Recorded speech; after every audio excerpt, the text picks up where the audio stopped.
My name is Teresia from Mukuru kwa Ruben, an informal settlement in Nairobi, Kenya. I've lived there almost my entire life. I want to tell you about one particular day in the year 2023 in the month of April. I was all alone in the house with my baby girl. She was less than a year old. It was in the afternoon. 4 of my other children were at school. It started raining and I thought it was the normal rains, but it wasn't the normal rains. It was heavy rains and it rained continuously. The whole place started to flood. The water started coming into my house. It kept pouring. The water was rising quickly inside my house and my belongings started to float around.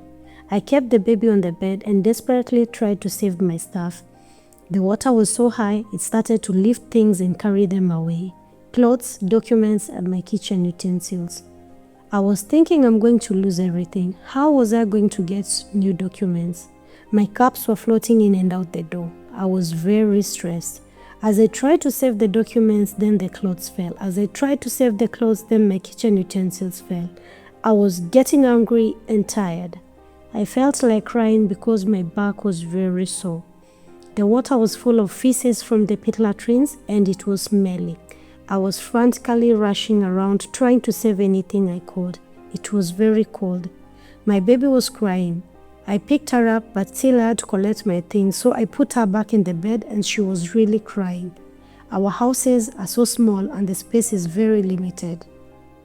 Then suddenly it came to me, how were my kids going to get home from school? It was so dangerous for them. The routes they follow from school was flooded and the alternative route was a river which was also flooded. I called my husband who was away from the house working. I thought he could help, but the roads were so flooded that he couldn't get to them. I couldn't go with my baby daughter. Leaving her with the neighbors was not an option because they were in the same situation as me. I couldn't leave her in the house all alone. I panicked, grabbed the baby and ran outside. I could see my children standing on the road. They were stranded and completely soaked. Water was running off their school bags. There was no way for them to get to the house. I shouted, "Endeni kwa Mama Brayo mukae huko." I stayed outside. It was now drizzling. I didn't know what to do. Should I go back into my house and save my stuff, or should I go to my other kids? I was so confused. Then I remembered my chickens were in the coop. I went to check on them. Most of them had already drowned. I felt very bad. That was a loss to me. I had to wait for my children to reach home, which was hard.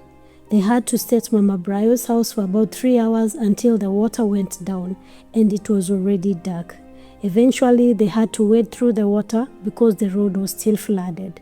Our house was also still flooded. I was so sad to see them when they got home. They were drenched in water and I really pitied them. Most of my kids' books were also destroyed by water, leaving them with none. Most of our clothes and possessions were also destroyed in this flood. The following days, during the rain, sometimes they would miss school because their uniforms were wet. They got sick, which made me feel frustrated because I didn't have money for proper drugs. During that time, I couldn't go to hustle because I feared leaving the children. About the books, I had to rely on the Good Samaritans like the NGOs which came to our rescue. They gave us food and sometimes financial help. This was a bit relieving because it lessened my burden. Some of our local leaders like the Nyumba Kumi did not make it easy for us either. They would come, take photos, but when there was any assistance by the NGOs, they favored people they knew. This made me furious and sometimes made me question my importance in the society. We have not overcome the aftermath of the floods, but we are hoping soon our grievances will be heard. The government should come up with a solution to contain the floods.